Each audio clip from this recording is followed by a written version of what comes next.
Welcome, everybody, to the C Suite Sherpa Podcast. I'm your host, Brian Marshall, where we focus a spotlight on great resources for the C-suite.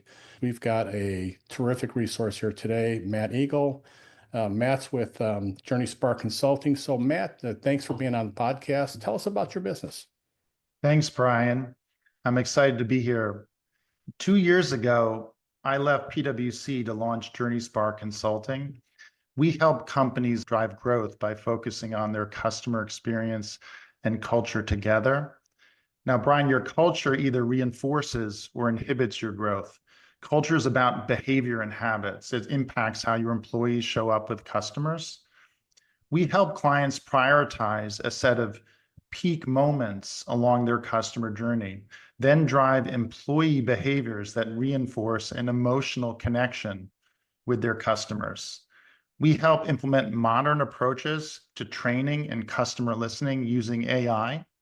We also help reinforce the right employee behaviors and digital experiences based on your company's unique value proposition for better, faster, and cheaper. It sounds like you're working with companies from a culture perspective. So describe how that works. You go in and somebody engages you. What does that look like? What services do you offer? How do you help them? Well, we have some diagnostic tools that we can use right up front. There's 3 of them in particular. One of them helps you figure out better, faster, and cheaper. That's your secret sauce. That's the way that you deliver value and scale your company. That's your product market fit. So the first tool helps you prioritize where are we focused for better, faster, and cheaper. And that's a starting point for what behaviors you want to reinforce that value proposition, your culture. This first tool is more for the leaders, the more senior people at the company. The second tool is with your employees to help assess how aligned is your culture to that value proposition for better, faster, and cheaper. This tool allows you to quickly see what behaviors you want to focus on, where are the gaps, so that you can drive adoption of the right habits in the organization. And then third is evolving customer listening or putting it in place if you don't have it, getting a snapshot, a pulse from your customers about whether you're delivering on better, faster, and cheaper, whether you're delivering the emotions you want in the customer experience. It also creates a feedback mechanism. So as we move beyond the upfront diagnostic to define the behaviors and drive habit building and change in the organization, there's a way to create feedback on an ongoing basis and leverage AI also, so you know if your employees are behaving the right way and if you're getting the impact on the customer experience you want. So we do the diagnostic, and then we help drive action. We help drive habit building and the right approaches to change in the organization to make it simple and actually scale the behaviors so you get the impact you want. I appreciate that. You mentioned you spent a good chunk of your career at Price Waterhouse. I've spent a lot of my career in Silicon Valley, and we get hung up on growth and scale and revenue. We forget that without good people, without engaging and creating a great experience for not just our clients, but for employees, we're going to end up losing. People don't quit companies. They quit bad managers. They quit bad culture. So tell me how you are different than some of the other folks out there that do something similar. Well, you know the expression culture eats strategy for breakfast. The reason that's true is because it's the way people behave, the way they act, that actually drives value. So ideas are important, but action trumps ideas. You need both. And what I like to focus on is this intersection of customer experience and culture. You need customer experiences. That's how you drive value, by being more customer driven, by having a good value proposition. But you need to pay attention to culture, because the way your employees behave and digital experiences that you deliver along the way, but the employees are key. Think about Ritz-Carlton, Starbucks, Disney. The way your employees show up is key to scaling a business and driving value. What makes me unique is this intersection. A lot of times when people focus on culture, it's an abstract concept like mission, vision, and values. Those are useful, but if you don't translate them to actual behaviors, it doesn't have impact. Same thing, if you talk about your strategy, brand, and value prop, whatever buzzwords you use about them, and what really matters is translating that into behaviors of your people to deliver on that. So I'm much more focused on the culture and how to make real change happen. So you get habits in your people and drive training and adoption of these behaviors. Then you can listen to your customers to make sure you're following through on that brand promise. I love what you said, and I want to play back what I heard to make sure I got it right. At the end of the day, culture is important. Strategy, mission, vision, values are nice, but it's about changing behaviors. It's about changing the behaviors that are aligned with where you want to go as a company so that people can walk out of a meeting after they hear the value statements and the mission and the vision. They say, here's what I'm supposed to do to make that happen. It's really comes down to behavior change. Now, if you're a company that's looking to hyperscale, to get bigger, paying attention to this helps you do this without losing what makes you special. If you're a company that's been growing and wants to ignite the next wave of growth, thinking about better, faster, and cheaper, what is it that I'm doing with my customers that creates value? And then unlocking the impact of your employees through the best behaviors. Think of it like a bell curve. I call it the triple double. Your employees show up, and some people are your stars that do the right things all the time without you having to train them or really focus a lot of effort. Some people are at the other end of the bell curve, aren't with the program, and maybe they were a hiring mistake. Hopefully there aren't many of those. The ones in the middle, the vast majority, do some of the behaviors some of the time. What culture allows you to do is shift that curve and get more of the behavior more of the time through a strong culture. You can be very proactive about how you focus on the right behaviors you want, and then just drive adoption of the behaviors in pragmatic ways. Yeah, I absolutely agree with you. We have a lot of change coming up. We have a new administration here in the States, and a lot of talk about some big changes. What do you see moving forward over the next couple of years? What are the biggest challenges that your clients are facing, and how are you helping them tackle that to get through it? AI is one of the biggest changes that's happening right now. And it's a huge impact on companies. I've been working with AI for years, and the pace of change is accelerating. So AI is impacting the way we generate insights, the way we engage customers with personalized experiences, and build a culture of experimentation at our companies to try things and use things. Here are two examples.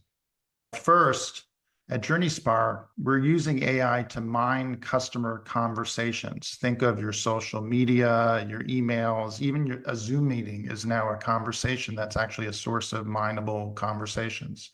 You don't want to get creepy, but there's actually a huge amount of data you can mine for insights. So we're mining these conversations to help enhance coaching and habit building of your employees.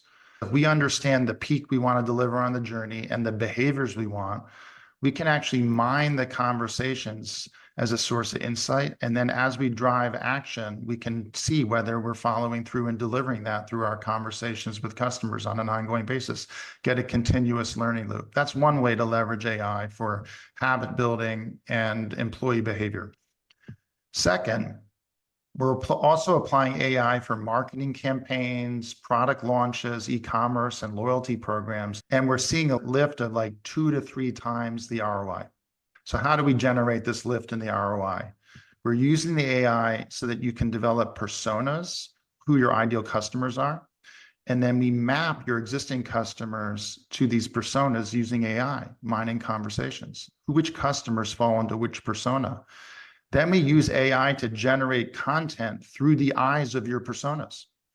When you develop more tailored content through the eyes of the right personas, that's where you get this amazing lift.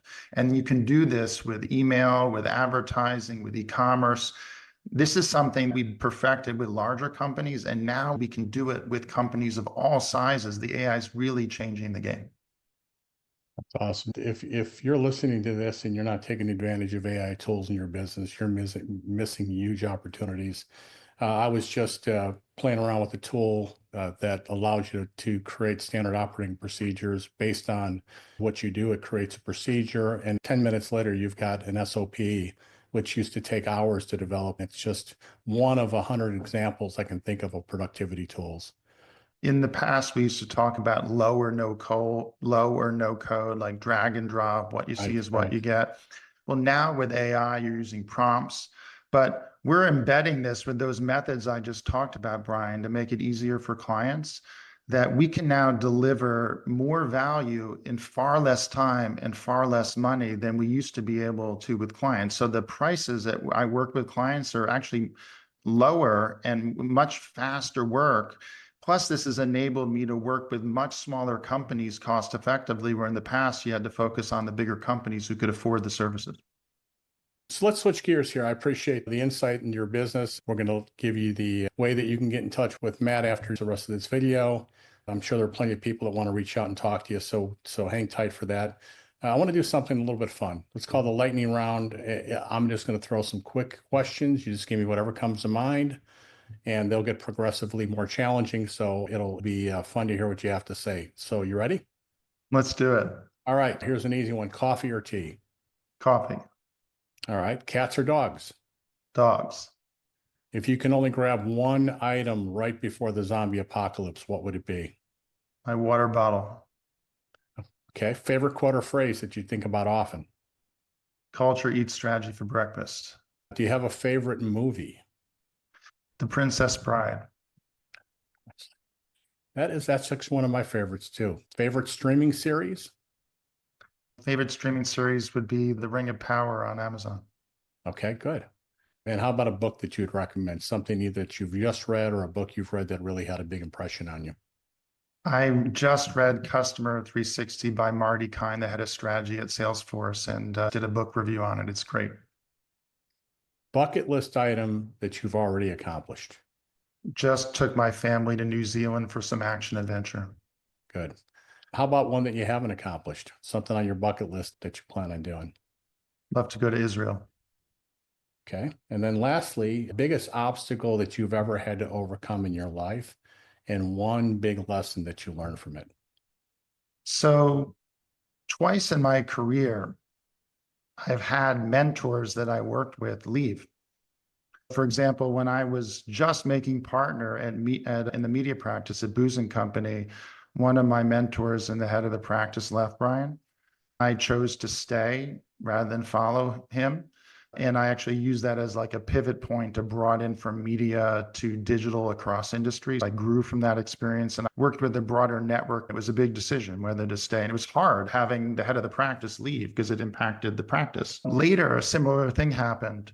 I had created Booz Digital with a few other partners. And then all of a sudden, Booz got bought by PwC, a much larger consulting firm. There was all this change. And we built this team, which was growing like a rocket ship, Booz Digital. All of a sudden, half the people jumped over to another consulting firm because they didn't want to be part of the PwC deal. I chose to stay. I took that as an opportunity, not just to stabilize the ship and get it growing again, but I pivoted from digital to customer experience more broadly, more phygital. Right. So I had learned from that experience. More recently, I did leave PwC and I launched my own firm. I did it because I wanted to drive some change proactively myself. I wasn't reacting to events, but those previous times I had to learn about myself, what I cared about, what impact I want to have, and do I stay or do I go, to borrow from The Clash. Yeah, it's not about what happens to you as much as how you choose to react to it, what you choose to do after that. And those are great examples. So I appreciate you sharing that. So appreciate you being on the podcast. Really enjoy talking to you, Matt. Before we go, how can people reach out to you? I'll put it in the description of this video. So just check below the video for Matt's contact information. But Matt, what's the best way for people to get in touch with you? People can reach out to me on LinkedIn, Matthew Egol on LinkedIn, or they can shoot me an email at matt@JourneySparkConsulting.com. All right, we'll add both of those contact information data points for people watching this. So Matt, again, thank you. Enjoy talking to you. I got a feeling we got to talk for a couple more hours if we had the time. Thanks for being on the podcast. Thanks, Brian. It was a lot of fun.